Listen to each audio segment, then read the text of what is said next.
కాబట్టి ఆ పదాన్ని లోబడి ఎవరైనా చేయొచ్చు. కాబట్టి దాన్ని విమర్శ ఇప్పుడు ఈ బూతుల్ని విమర్శ కింద మార్చొద్దండి. విమర్శలు వేరు, బూతులు వేరు.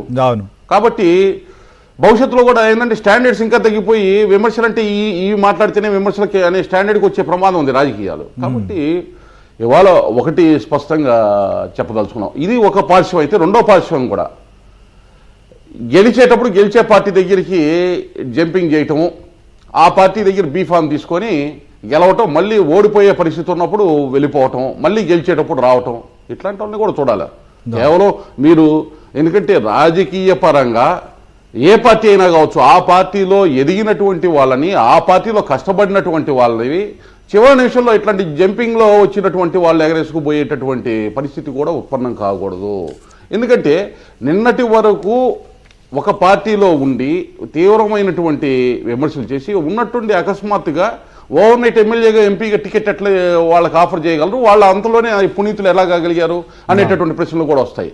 కాబట్టి కనీసం ఒక పార్టీలో ఒక 4 సంవత్సరాలు 5 సంవత్సరాలు ఒక పార్టీలో పనిచేసిన తర్వాత వాళ్ళకి సంబంధించినటువంటి అదర్వైజ్ ఏ పార్టీ అయినా కావచ్చు, ఆ పార్టీ కార్యకర్తలు కానీ ఆ పార్టీలో ఎదుగుదలలో ఉండాల్సినటువంటి నాయకులకు కూడా నష్టం కలిగేటటువంటి ప్రభావం ఇది ఆ పార్టీ ఈ పార్టీ కాదు, గతంలో ఉన్నటువంటి అనుభవాల దృష్ట్యా కూడా నేను చెబుతున్నాను. ఏ విధంగా మంచి రాజకీయాల్లో ఏ విధంగా మీరు అన్నట్టుగా పార్టీలు నిర్వీర్యమయ్యి రాగొండ వ్యక్తులకు ఏ విధంగా చేయటం వల్ల ఆ పార్టీలో కూడా ఏ విధంగా నష్టాలు జరుగుతాయి, లేకపోతే ఆ వ్యక్తులు ఏ విధంగా నష్టపోతారు, ఆ కుటుంబాలు ఏ విధంగా నష్టపోతాయి అనేది కూడా నాయకులు గమనంలో ఉంచుకోవాలి. అవును సార్, ఇంకొక అంశం అంటే ఒంగోలు పాయింట్ ఆఫ్ వ్యూలో మీకు అక్కడ స్థానికంగా ఉన్న పరిస్థితులు కూడా బాగా తెలుసు కాబట్టి ఏంటి అసలు మాగుంట ఎపిసోడ్ కావచ్చు, మహేదర్ రెడ్డి కావచ్చు, ఇంకోవైపు బాలినేని, అలానే సుధాకర్ బాబు, ఈ అంశాలు ఎందుకు అంత హాట్ టాపిక్ అవుతున్నాయి? అసలు మాగుంట కావచ్చు, సుధాకర్ బాబు ఇవాళ అసలు జరిగినటువంటి నిన్న అక్కడ పరిచయ వేదిక చెప్తే అసలు వీళ్ళు రానటువంటి పరిస్థితి, అసలు ఆ పార్టీలోనే ఉన్నారు కానీ అసలు వాళ్ళు దూరంగా ఉన్నారు. అసలు శ్రీనివాసరెడ్డి అయితే హైదరాబాద్లో ఉంటున్నటువంటి పరిస్థితి. ఇక్కడ 2 అంశాలండి.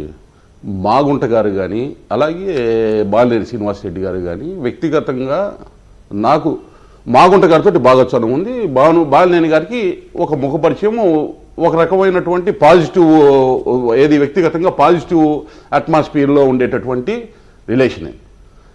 మహేదర్ రెడ్డి గారి దగ్గరకు వచ్చేప్పటికి ఒక గౌరవప్రదమైనటువంటి ఒక పెద్ద మనిషి, గతంలో ఇండిపెండెంట్గా వాళ్ళ ఫాదర్ టీడీపీ బాగా రామారావు గారు ఉన్నప్పుడు కూడా గెలిచినటువంటి కుటుంబం, ఆయన అనేక దఫాలు ఎమ్మెల్యేగా మంత్రిగా సుదీర్ఘ రాజకీయ అనుభవం ఉన్నటువంటి ఒక ఏ గ్రేడ్లో జిల్లాలో ఉండేటటువంటి ఒక ప్రముఖ రాజకీయ నాయకుడు మహేదర్ రెడ్డి గారు.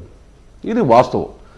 అయితే ఒకటి మాగుంట గారు వచ్చేటప్పటికి 30 సంవత్సరాల వాళ్ళ కుటుంబం కానీ వారు కానీ ఎంపీగా వివిధ పార్టీల్లో సేవలు చేశారు. కానీ వాస్తవానికి నాకున్నటువంటి పర్సనల్ ఫీలింగ్ ఆ పార్లమెంటు పరిధిలో జరగాల్సినంత అభివృద్ధికి సంబంధించిన ప్రాజెక్టు ఒకటి కూడా తెచ్చిన దాఖలాలు లేవు. అది స్పష్టమైనటువంటి మైనస్ పాయింట్.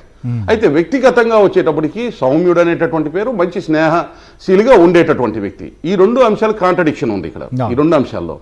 అయితే అతన్ని బయటకు వచ్చి బహిరంగ బూతులు తిట్టి ఆ వ్యక్తిని తోలనాడమంటే ఆ విధంగా వ్యవహరించే వ్యక్తి అయితే మటుకి మాగుంట శ్రీనివాసరెడ్డి గారు ఆ విధమైనటువంటి కుటుంబం నుంచి ఆయన రాలేదు. బాలినేని వాసు గారు కూడా రాజకీయంగా సుదీర్ఘంగా ఆయనతో ప్రత్యర్థిగా మేము పనిచేశాం. మాగుంట గారితో పనిచేసాము, అనుకూలంగా ప్రత్యర్థిగా 2 చేశాము. ఇందులో ప్రత్యర్థిగా మేము చేసినప్పటికి కూడా ఎప్పుడు కూడా వ్యక్తిగత వైరాలకి తీసే విధంగా రాజకీయాలు ఎప్పుడు నడపలేదు. సరే, ఆరోపణలు లేకపోతే ముఖ్యంగా ఈ 19వ సంవత్సరం నుంచి 24 మధ్య ఒంగోలులో జరిగినటువంటి వివిధ రకాల ఆరోపణలు వాటికి సంబంధించి గతంలో లేని ఇబ్బంది బాలినేని శ్రీనివాసరెడ్డి గారికి కూడా ఇప్పుడు ఉన్నమాట వాస్తవం. అయితే ఆయన కూడా ఏ రోజు కూడా పరుషంగా వ్యక్తిగతంగా టార్గెట్ చేస్తా మాట్లాడేటటువంటి వ్యక్తి కాదు అనేటటువంటిది గత చరిత్ర. ఇటువంటి వ్యక్తులందరినీ కూడా సరే రాజకీయంగా వాళ్ళు సరిగా చేశారా లేదా, లేకపోతే వాళ్ళు ఫెయిల్యూర్ ఈ ప్రజాక్షేత్రంలో మాట్లాడతాం, ఆ విధంగా ఏ విమర్శ చేయాలో ఆ విమర్శ చేస్తాం. వ్యక్తిగతంగా వచ్చేటప్పటికి వ్యక్తిగతంగా టార్గెట్ చేసి మాట్లాడాల్సినటువంటి వ్యక్తులు అయితే మాత్రం కాదు.